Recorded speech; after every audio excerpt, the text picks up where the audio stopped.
आमच्या घरामध्ये कसं माहिती आहे का, माझी आई, आईची आई आणि हे वडिलांचे आई वडील यांच्या व्यतिरिक्त कोणी पूजा अर्चा करत नसत, कारण सगळे एम.एन. रॉयचे फॉलोअर्स होते. पांडुरंग दीक्षितांनी श्रीकांतला सांगितलं की श्रीकांत त्यांना पाठवतं खरी माझ्या घरी.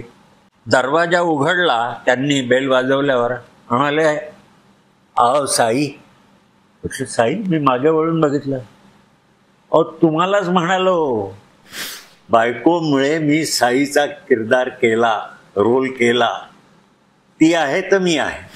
चित्रपट झाल्यानंतर मला म्हटलं आता छान ओपनिंग आहे, मला मिळणार का? मग शक्ती सामंताच्या ऑफिसला गेलो. शक्ती सामंत उभे राहिले. अरे सुधीरजी, आई आई आई. मैंने कहा अच्छा रोल दीजिए ना. बोले रोल मत मांगना, हर महीने आके 5-10 हज़ार रुपये ले जाया करो. हमारे दिमाग से साई उतरते ही नहीं, दिलो दिमाग में बैठे हुए हैं. एक दिवस जॅकी मला भेटला एका शूटिंगच्या दरम्यान. बोले बाबा. म्हटलं कौन? अरे मैं जॅकी. मैंने कहा क्या है? सुधीर जी माफ करना, आपने जो किया मैं नहीं कर पाया. म्हणजे एवढी स्ट्रॉंग झाली. आणि त्याच्यामध्ये कॉन्ट्रीब्युशन जी होती ती पांडुरंग दीक्षित आणि त्यांच्या आईवडिलांची होती. सगळ्यात महत्त्वाचं म्हणजे काय माहितीये का, तुम्ही पहिलं स्वतःचं घर सांभाळायचं, स्वतःला सांभाळायचं, मग बाकी सोशल वर्क करा, नाही तर करू नका.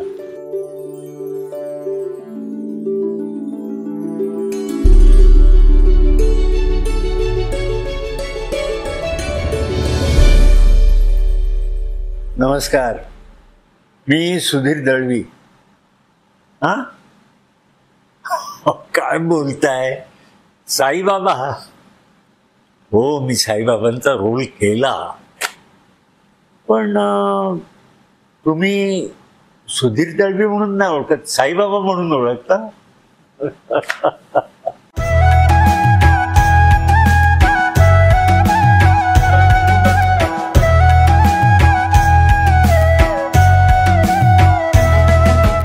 लहानपणी मी माझ्या आजोबांच्याकडे होतो आणि पाठीमागच्या बाजूला थिएटर होतं. पण आजोबा नेहमी सांगायचे मायथॉलॉजी मतलब पौराणिक चित्रपटच बघायचा. आणि ते चित्रपटाचे वेगवेगळ्या कॅरेक्टर्स बघायचो आणि घरी येऊन नकला करायचो. एकदा आजोबांनी बघितलं, म्हणाले, हा तुम्ही भांड होणार, भांड. म्हटलं आजोबा भांड म्हणजे काय हो? अरे भांड म्हणजे पूर्वी राजघराण्यामध्ये राजे लोक करमणुकी करता नटमंडळींना कामाला ठेवत असत. पण म्हटलं मला भांड वगैरे नाही व्हायचं, मला हिरो व्हायचंय, हिरो. जसं मायथॉलॉजीमध्ये असतं राम कृष्ण. पहिले अभ्यास करा, नंतर बघू आपण. करता करता करता करता 9वी झाली. त्यावेळेला आजोबा गेले आणि मी मुंबईला आलो. मुंबईला आलो, किंग जॉर्जमध्ये 10वी-11वी केली. आर्किटेक्चरला गेलो आणि नंतर मग आर्किटेक्चर झाल्यावर व्यवसाय सुरू केला. एकदा काय झालं, त्या व्यवसायाच्या दरम्यान मला भुलाभाई देसाई रोडला भुलाभाई मेमोरियल इन्स्टिट्यूट होती, तिथे एक पेंटिंग माझ्या एका मित्राकडनं खरेदी करायचं होतं. तरला मेहता नावाच्या नटी करता तिच्या घराचं इंटिरियर डेकोरेशन मी केलं होतं.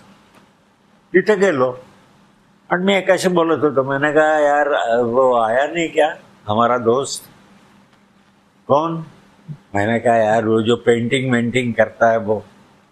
हाँ हाँ हाँ दिनेश काळे आएगा, आप बैठिए. आणि तिथे एक सद्गृहस्थ बसले होते. माझं बोलणं ऐकलं आणि त्यांनी मला विचारलं, आप क्या करते हैं? मैंने कहा मैं इंटीरियर डिजाइनिंग का काम करता हूँ, यहाँ पेंटिंग खरीदने आया था. असं होय, बरं. ऍक्टिंग मध्ये शौक आहे का असं त्यांनी मला विचारलं हिंदीमध्ये. मैंने कहा क्या कहा आपने?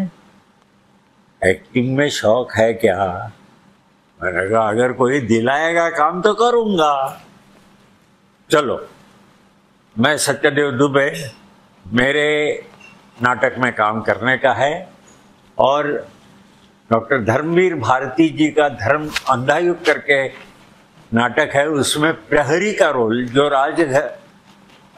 राजप्रासाद के सामने घूमते हैं, पहरा देते हैं। मैंने कहा ठीक है। करते कराते वो हिंदी नाटक शुरू किया, कुछ शोध हो गए, किसी ने देखा, किसी बंदे ने ते बघितल्यावर सांगितलं की अरे हा तर मराठी माणूस आहे, याला मराठीत का नाही घेत?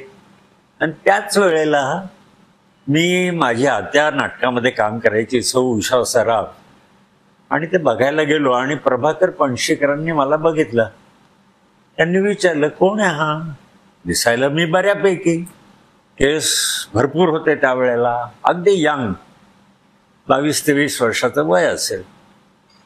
म्हणाल माझा भाचा आहे, नाटकात काम करेल का?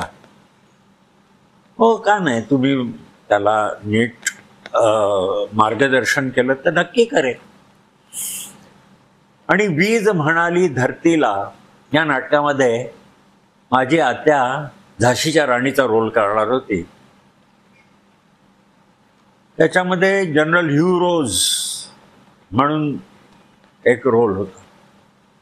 2च सीन होते. पणशीकरांनी माझी टेस्ट घेतली आणि ते नाटक झालं. आणि त्याच्यानंतर मी मराठी नाटकामध्ये रुळलो. हिंदी मराठी दोन्ही नाटकातून करत होतो. एका हिंदी नाटकामध्ये श्रीकांत मोघेंनी ते हिंदीमध्ये केलं होतं नाटक, शेर शिवाजी. त्यावेळेला माझं फिजिक यंग असल्यामुळे आणि एक्सरसाइज, सूर्यनमस्कार, दंड बैठक हे सगळं माझ्या वडिलांनी मला करायला लावलं होतं, त्याच्यामुळे छान होतं.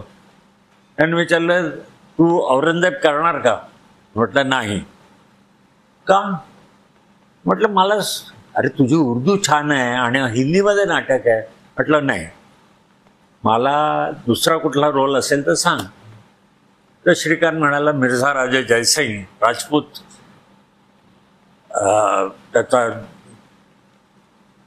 त्याचा रोल करणार का? म्हटलं हो करीन. आणि मग नाटकाचे प्रयोग सुरू झाले. आणि श्रीकांत मोघ्यांचे सासऱ्यांचे धाकटे बंधू पांडुरंग दीक्षित नाटक बघायला आले होते. नाटक संपलं आणि मेकअप रूममध्ये गेल्यानंतर मी मेकअप काढला आणि कोणतरी माझ्याकडे आरशातून बघतंय असं मला वाटलं. मी असं वळून बघितलं, तेवढ्यात ते पुढे आले आणि मला म्हणाले फार सुंदर काम केलं हं. म्हटलं धन्यवाद. आणि झालं, संपलं तिथे. दुसऱ्या दिवशी मला फोन आला श्रीकांतचा. अरे सुधीर, दादा विचारत होते की तू त्यांच्या चित्रपटात काम करणार का? म्हटलं हो करीन. कुठला रोल आहे? साईबाबा. म्हटलं साईबाबा? अरे म्हटलं म्हातारी इमेज होईल, मी अजून यंग आहे पुष्कळ. म्हणाला, आणि आमच्या घरामध्ये कसं माहिती आहे का, माझी आई, आईची आई आणि वडिलांचे आई वडील यांच्या व्यतिरिक्त कोणी पूजा अर्चा करत नसत, कारण सगळे M.N. रॉयचे फॉलोअर्स होते. झालं. पांडुरंग दीक्षितांनी श्रीकांतला सांगितलं की श्रीकांत त्यांना पाठवतं खरी माझ्या घरी. मी गेलो खारला त्यांच्या घरी.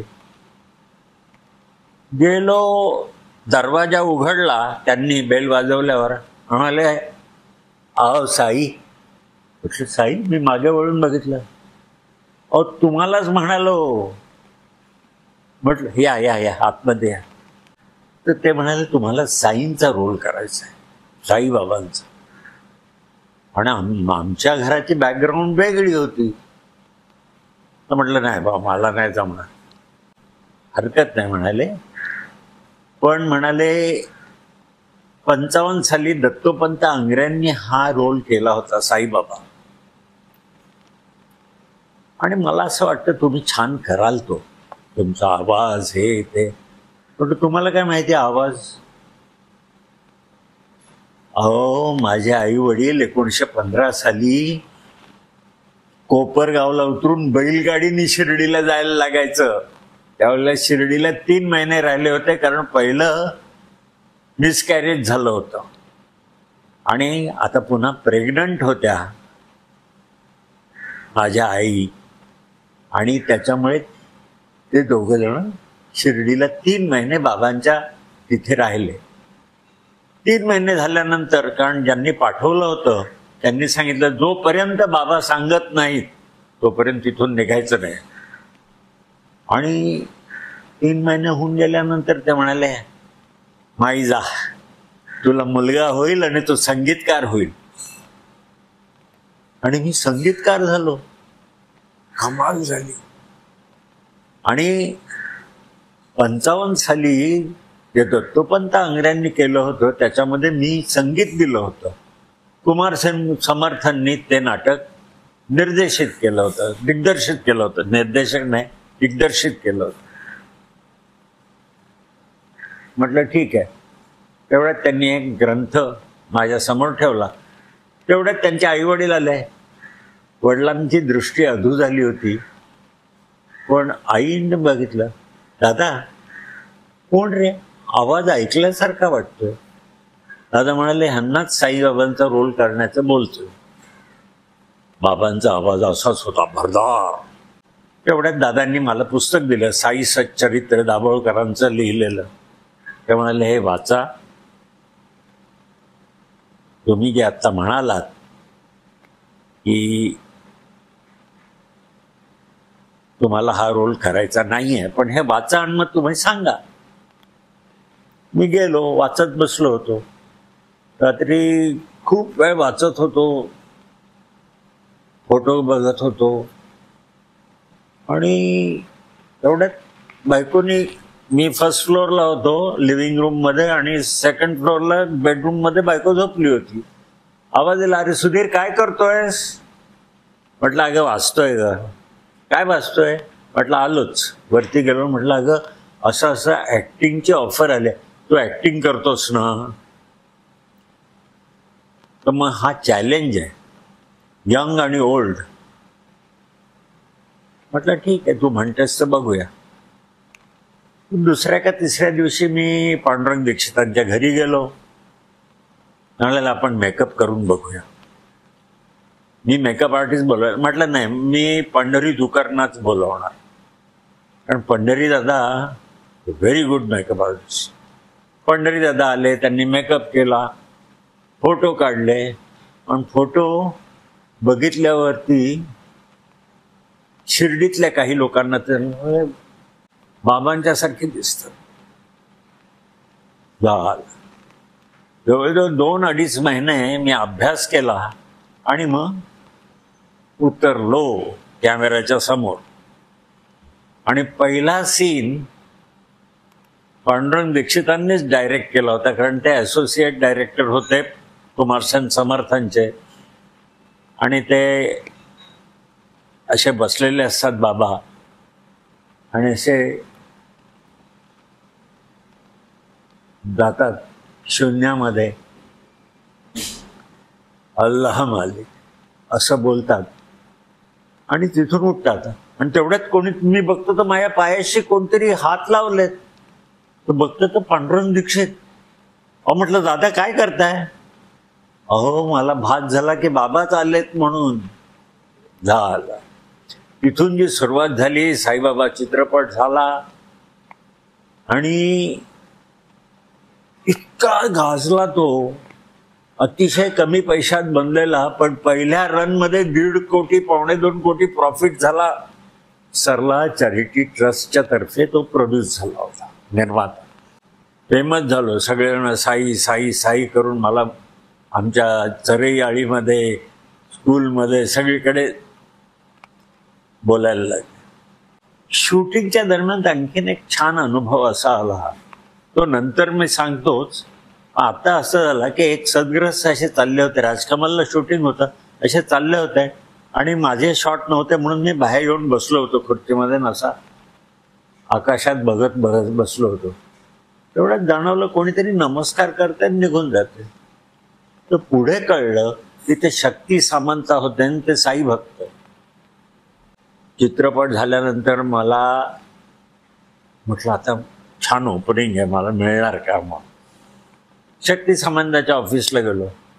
शक्ती सामंत उभे राहिले. अरे सुधीर जी आइए आइए आइए. मैंने कहा अच्छा रोल दीजिए ना. बोले रोल मत मांगना, हर महीने आके 5-10 हजार रुपए ले जाया करो. हमारे दिमाग से साई उतरते ही नहीं, दिलो दिमाग में बैठे हुए हैं. झालं. असं 2-3 मोठमोठ्या निर्मात्यांनी मला सांगितल्यावर मी हारलो. तेवढ्याच एक जण आला आणि तो म्हणाला कर्फ्यू करके हम एक फिल्म बना रहे हैं जो शशि जी के लायक है, लेकिन शशि जी काम नहीं करना चाहते, आप करेंगे. Young role. यस करूंगा. आणि मग ते पिक्चर साईन केलं. पुढे काय घडलं, 8-10 दिवस शूटिंग झालं, निर्माता गफाळला आणि तो चित्रपट बंद पडला. रोमॅन्टिक लीड होता. नमस्कार मंडळी, तुम्ही आता ऐकलत ना. तुम्हाला माहिती आहे कोण आले? सुधीर दळवी. त्यांचं बोलणं इतकं मंत्रमुग्ध होतं की जसं तुम्ही भारून गेला असाल तसंच मी भारून गेले. मला अजिबात त्यांना डिस्टर्ब करावासारखं वाटलं नाही, एकही प्रश्न विचारावासारखा वाटला नाही. आणि आता मी काय प्रश्न विचारू हा मोठा प्रश्न आहे, कारण त्यांनी इतकं सुरेख सगळं झालं. कार्यक्रमाची सुरुवात छान केली, ते या क्षेत्रात कसे आले, नाटकात कसे आले, त्या चित्रपटाने यांना कसं प्रभावित केलं, हे सगळं त्यांचं सांगून झालंय.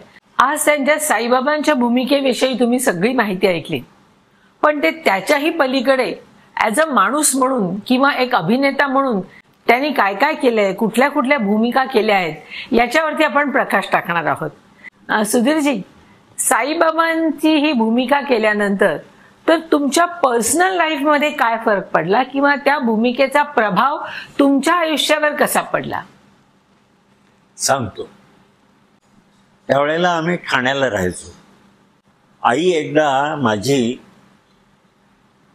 किराणा दुकानात गेली, तर त्या किराणावाल्यांनी त्या शेठनी सांगितलं, ए बाजूला साईबाबांची आई गेलेत, त्यांना पहिले काम देऊ दे.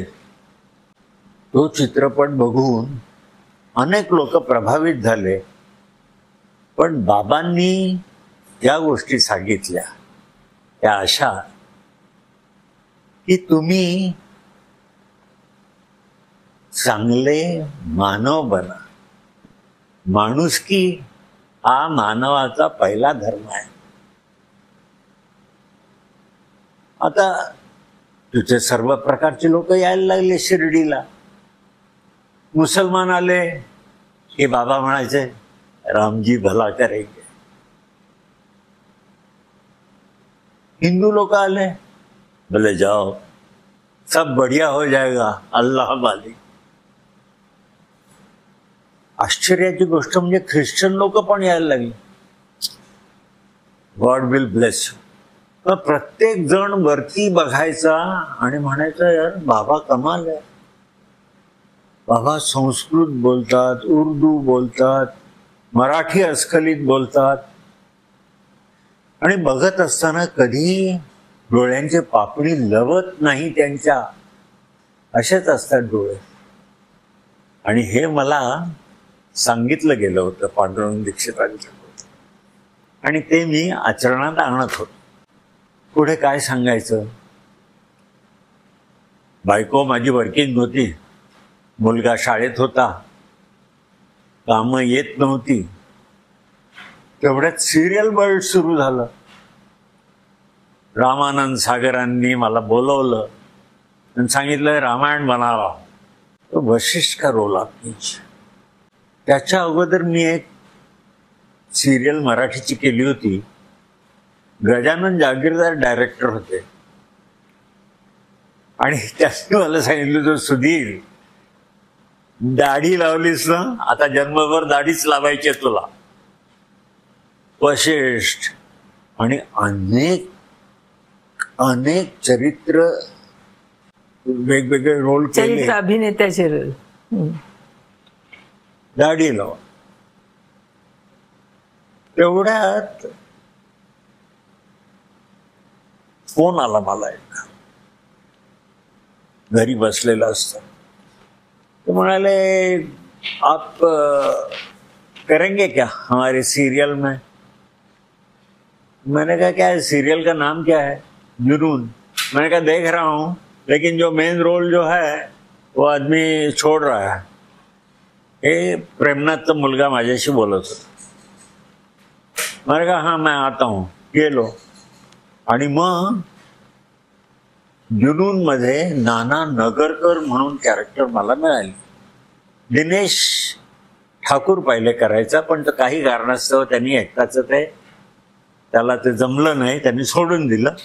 मग तो मी करायला लागलो. आणि नाना नगरकर एवढा फेमस झाला, मला वाटलं आता निदान हिरो नाही तरी विलनचे रोल तरी मिळतीलच मला. पण लोकांचे फोन यायचे जुनून रिलीज म्हणजे टेलिकास्ट झाल्यानंतर. अरे सुधीर जी बाबा ये ऐसा रोल मत करो ना, तो बाबा हो हमारे. म्हटलं काय करायचं काय, पोराची फी, घरातला खर्च सगळं चालणार कसं.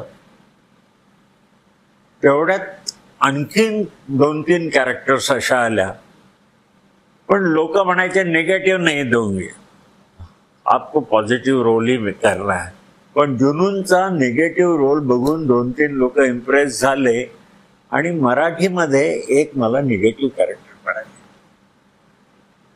फोन आला जळगावहून, बाबा कशाला हो करता असलं काम. म्हटलं काय. म्हटलं कोण घरात रेशन कोण भरणार, तुम्ही येताय का. म्हणाले नाही करा तुम्ही, पण तुम्ही चांगले रोल करा हो, असं विलन वगैरे करू नका. झालं. मग चांगल्या रोलच्या मागे लागलो. तेवढ्यात एक दिवस फोन आला एकता कपूरच्याचा. मग ते मेन कॅरेक्टर मला मिळाली, सास भी कभी बहू थी. आणि तुम्हाला सांगतो ती गाजली एवढी सिरियल, आणि सगळेजण मला त्याच्यामुळे पॉझिटिव्ह रोल्स मिळायला लागले. मी करत राहिलो. 47 वर्षापूर्वी चित्रपट झाला होता साईबाबा, त्याच्यानंतर अनेक सिरियल केल्या, पॉझिटिव्ह निगेटिव्ह अशा वेगवेगळ्या कॅरेक्टर्स, आणि मराठीचे 64 फिल्म्स केल्या. रोल नाही मिळत म्हटल्यानंतर मी कोंकणी एक फिल्म केली, 5 गुजराती केल्या, 2 पंजाबी केल्या, लँग्वेजेस येत होते मला, एक अवधी केली, 5 भोजपुरी फिल्म्स केल्या, 2 बंगाली केल्या, 2 इंग्लिश फिल्म्स केल्या. गांधी चित्रपट आठवत असेल तुम्हाला कदाचित, त्याच्यामध्ये मी पोलीस कमिशनर होतो. तो चित्रपट चिकार गाजला, पण तो सिलेक्ट कसा झालो मी. परळमध्ये शूटिंग चाललं होतं आणि कास्टिंग डायरेक्टर मला तिकडे घेऊन गेला आणि डायरेक्टरला दाखवलं हे कमिशनर के लिए. बोला हाँ अच्छा है, गुड पर्सनॅलिटी. आणि मग गांधीमध्ये काम मिळालं. आणखीन एक इंग्लिश चित्रपट केला, त्याच्यामध्ये हिरोईनच्या वडिलांचा रोल केला होता, पण दॅट वॉज सेक्स बेस्ड, त्याच्यामुळे तो भारतात रिलीज नाही होऊ शकला. आणि मग केलं आणि करत राहिलो. सुधीरजी, इतके वेगवेगळे तुम्ही रोल केलेत, देवादिखांचे पौराणिक असू देत किंवा अजून कुठले कॅरेक्टर रोल, इन्स्पेक्टरचा रोल केलात म्हणालात, कमिशनरचा केलात, पण असे काही रोल तुमच्याकडे आले का जे त्यावेळी त्या धर्मेंद्र, देवानंद असे झाडाभोवती हिरोईनच्या मागे फिरतायत. कालेलकरांचं एक नाटक करत होतं आणि ते बघायला ताराचंद बडजात्रे आले होते, आणि त्यांनी कालेलकरांना सांगितलं वो जो रोल कर रहा है ना शकुनी का, उसको दफ्तर भेजना. मी गेलो. मी माझ्या नॉर्मल ह्याच्यामध्ये गेलो, त्यावेळेला भरदार केस वीस असा झकास टी शर्ट वगैरे घालून पोचलो राष्ट्रीय फिल्मला. ताराचंद बड़जात त्यांनी वेलकम केलं, चहा मागवला. बोले किस प्रकार का रोल आप पसंद करेंगे, हमारे पास ऐसा ऐसा है. तो मैंने कहा जो झाड़ियों के पीछे दौड़ता भागता है ऐसा रोमांटिक कुछ अर्थपूर्ण ऐसा कोई किरदार होगा तो मुझे दे, अशा तऱ्हेचं काहीतरी कॅरेक्टर मला द्या. ते म्हणाले देखते. पण दुर्दैवाने ते झालं नाही. त्याच्यानंतर मधल्या काळामध्ये एक कर्फ्यू म्हणून चित्रपट आला होता, तोही बारगळला. इमेज एवढी मजबूत स्ट्रॉंग झाली होती की दुसऱ्या कॅरेक्टर्स घ्यायला लोक तयारच व्हायचे नाही. मग मी मिळेल ते करत गेलो. सकारात्मक पुन्हा तुमच्या आर्किटेक्ट या लाईनकडे गेल्या नाहीत का? नाही, मग ते जवळजवळ इरलेलं वर्कशॉप होतं ते बंद केलं. इंटिरियर डेकोरेशन हे तुम्ही करत ते म्हणजे लग्न झाल्यानंतरच मी ते बंद केलं. कारण इकडे हळूहळू बिझी होत चाललो होतो, व्याप वाढत होता. आणि दुसरी गोष्ट म्हणजे मुलाला शिक्षणाकरता पैसे हवे असतात आणि ते पैसे भरण्याकरता पैसे कमवायलाच लागतात. त्याच्यामुळे म्हटलं हे आता दोन दगडावरती पाय ठेवायचा नाही, एक तर एकच करायचं. म्हणून ते करत राहिलो. सिरियल्स, मराठी फिल्म्स आणि जसं मी सांगितलं मगाशी ते वेगवेगळ्या 9 भाषातून काम केलं. हिंदी चित्रपटामध्ये, गुजरातीमध्ये दिग्गज लोकांच्या बरोबर काम करण्याचा मला अवसर मिळाला. आणि ते गुजरातीवाले विचारायचे, ए सुधीरभाई તમે કેવી રીતે એટલી બધી સરસ ગુજરાતી બોલો છો? अहो म्हटलं मी ज्या इंडियन पीपल्स थिएटर असोसिएशनमध्ये होतो तिथे 2-3 गुजराती आर्टिस्ट होते. कोण कोण? म्हटलं हरिहर जरीवाला, आर्किटेक्चर करत होतं कापाडिया म्हणून माझा एक मित्र होता. अशा अनेक गुजराती, पंजाबी, त्याच्यानंतर यूपीआईट्स, त्याच्यानंतर ओरिसामधले बंगाली करत राहिलो आणि त्यांच्याकडनं भाषा शिकत राहिलो आणि ते मला कामी आल्या. संजीव कुमार, हरिहर जरीवाला तो मला घाटी म्हणायचा. घाटी तुम्हारी आवाज बहुत अच्छी है. मैं कहा ए गुज्जू तू एक्टर बहुत अच्छा है, मेरे को भी कुछ सिखा ना. तो त्यावेळेला आम्ही बरोबर कामं करायचो नाटकामध्ये. त्यावेळेला तो घाटी ऐसा नहीं, ऐसे खड़े रहे, ऐसे दे, और सामने जो बैठा है ना कोई नहीं बैठा है, ऐसा है तूफान काम करने का. आणि तशा तऱ्हेने काम करत राहिलो. आणि त्याच्यामुळे मी एकमेव आर्टिस्ट मराठीतला असा आहे ज्यांनी कालेलकरांची या 5 नाटकातून काम केलं. आणि सगळी नाटकं गाजली. त्यातल्या त्यात गाजलं म्हणजे माझा शकुनीचा रोल भयंकर गाजला. म्हणजे माझी मोठ्या चुलत भावाची बायको नाटक बघायला आली होती आणि नाटक संपल्यावर आतमध्ये आली. तो राजहंस एक आणि आतमध्ये आला, म्हणजे सुधीर तुझी एंट्री झाली. म्हणलं काय? दुसऱ्यांदा एंट्री झाल्यानंतर बायका म्हणजे आला मेला. म्हणजे पण ही खरी पावती आहे नेगेटिव्ह रोल उत्कृष्ट झाल्याची. हे म्हणजे खरोखर पावतीच म्हणायची. मी इतका प्रभावी झाला. आणि तुम्हाला सांगतो आजपर्यंत जेवढी कामं केली त्याच्यामध्ये सहकलाकार, दिग्दर्शक, कॅमेरामन, इवन स्पॉट बॉईज आणि सहकलाकार ह्यांच्या सगळ्यांच्या सहकार्यामुळे पुढे जातो आर्टिस्ट. आणि तसा मी एका मुक्कामापर्यंत पोचलो. नंतर मग बंद केलं. कारण बायको म्हणाली आता बस झालं, पुष्कळ केलं, आता आपण मस्त. मग आम्ही टूर्सला जायला लागलो. ह्या टूरला गेलो, त्या टूरला गेलो, ऑस्ट्रिया, राजस्थान, केरळा, श्रीलंका, दुबई फिरत होता. असं फिरत राहिलो. आता नाही, आता आराम करतो घरी. कोरोना नंतर एक मात्र केलं. एक माझा मित्र आहे, त्यांनी मला बोलला सुधीर एक ऍड करायची आहे. म्हटलं काय? इतकं बजेट आहे. म्हटलं मी इतके घेणार. पण हरकत नाही. 2-3 तास काम केलं, चांगली रक्कम मिळाली, आलो मस्तपैकी. कन्व्हेन्स हे ते जकास. माझ्या बायकोची एक इच्छा राहिली, मोठी गाडी घ्यायची होती, ती मात्र घेऊ शकलो नाही.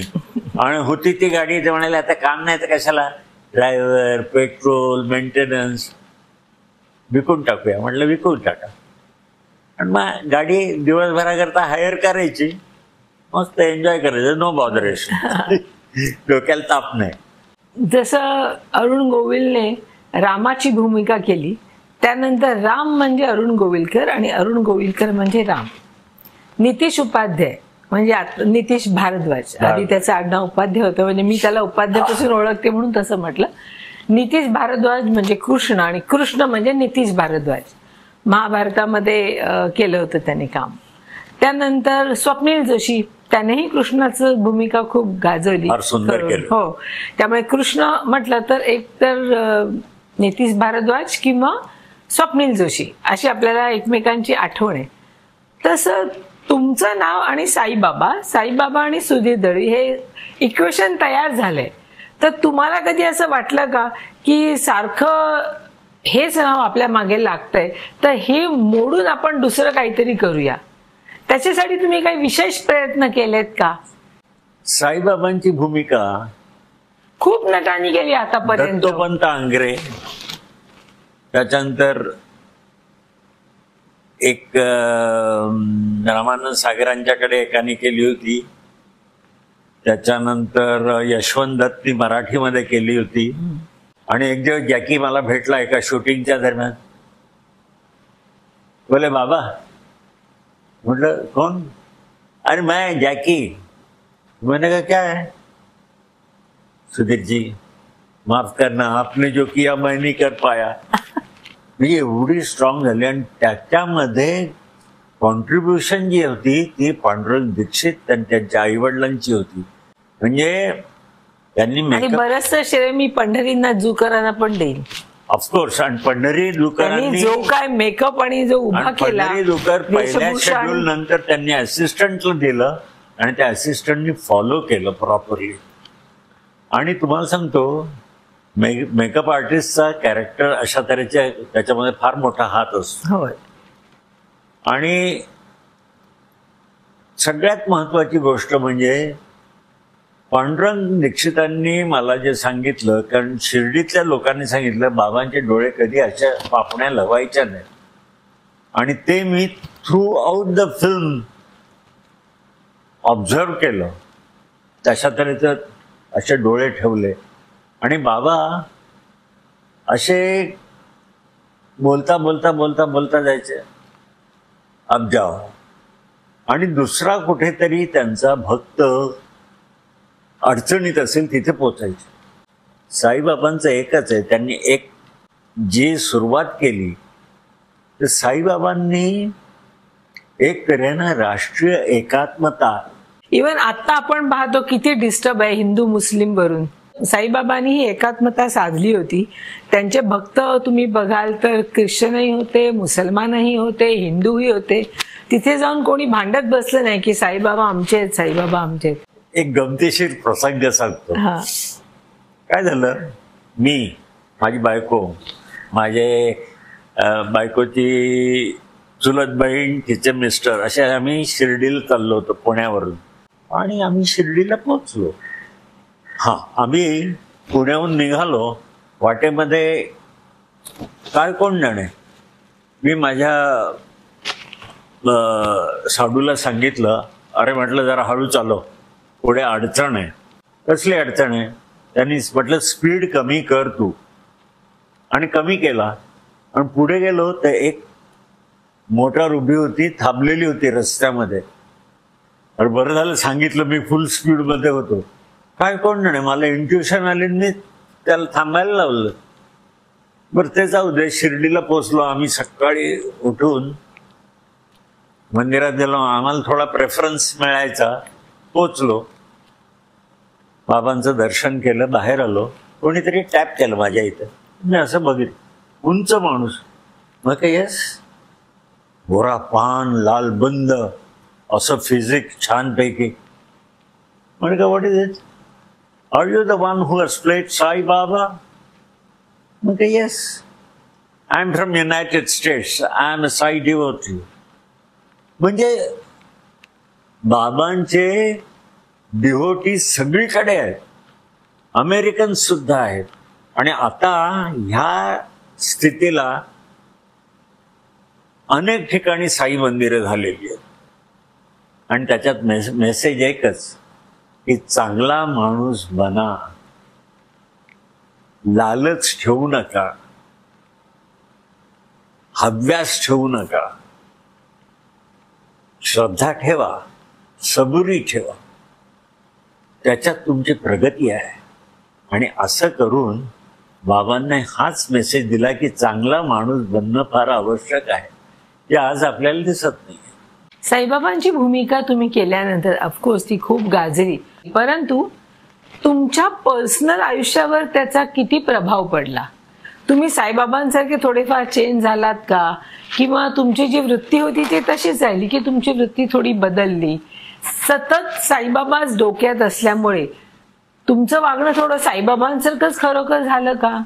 काय, बेसिकली अगदी लहानपणापासून दुसऱ्याला मदत करणं हे मी समजतो. माझा मुलगा नेहमी हेच म्हणतो, पप्पा तुम्ही दुसऱ्यांना खूप मदत करता.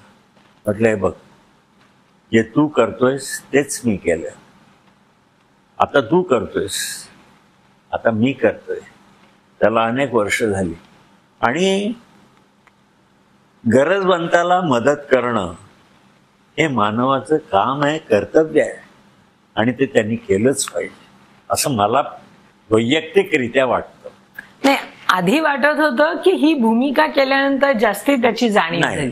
जास्ती म्हणजे काय, फार असं नाही. पण एक उदाहरण म्हणून सांगतो. आमच्याकडे जी मोलकरीण होती, तिच्या नवऱ्याची नोकरी गेली. ते म्हणाले, आता कसं राहणार हो बाई आम्ही? म्हटलं, का? तर मुलीची फी, मुलगी तर हुशार आहे. मग माझ्या बायकोनी सांगितलं, तिची पुस्तकं, वह्या आणि फी आम्ही भरू. आणि 2 वर्ष आम्ही ते काम केलं. आणि अशा तऱ्हेची मदत आम्ही करत राहिलो आणि करणार. उद्या माझ्याकडे अफाट पैसा आला तर मी रस्त्यावरच्या भिकाऱ्यांना पैसे देत नाही. साब भूक लगी आहे, मी वडापाव घेऊन त्यांना देतो. किंवा अनाथाश्रमाला मी पैसे देईन, पण ते योग्य जागी आहेत की नाही हे बघायला लागेल. कारण आमच्या घरातली शिकवणच तशी आहे, दानधर्म करा पण योग्य जागी करा, वाटेल त्याला देऊ नका. आणि ते करत राहिलो आणि करत राहणार. माझी बायको, तिने MA sociology, MA social work केलं. पण मुलगा मोठा व्हायला लागला, त्याच्यानंतर तिने पार्ट टाइम जॉब केला आणि मग सोडून दिला. सगळ्यात महत्वाचं म्हणजे काय माहितीये का, तुम्ही पहिलं स्वतःचं घर सांभाळायचं, स्वतःला सांभाळायचं, मग बाकी सोशल वर्क करा, नाही तर करू नका. कोणी विचारायला येत नाही तुम्हाला. बरोबर आहे की नाही? मंडळी, आत्ता तुम्ही सुधीरजींचे विचार ऐकलेत. त्यांना एवढ्यात मी जाऊ देणार नाहीये. अनेक अजून गोष्टी त्यांच्याकडून आपल्याला ऐकायच्या आहेत. खूप अनुभव आहेत ते त्यांच्याकडून ऐकायचे आहेत, पण ते पुढल्या भागात.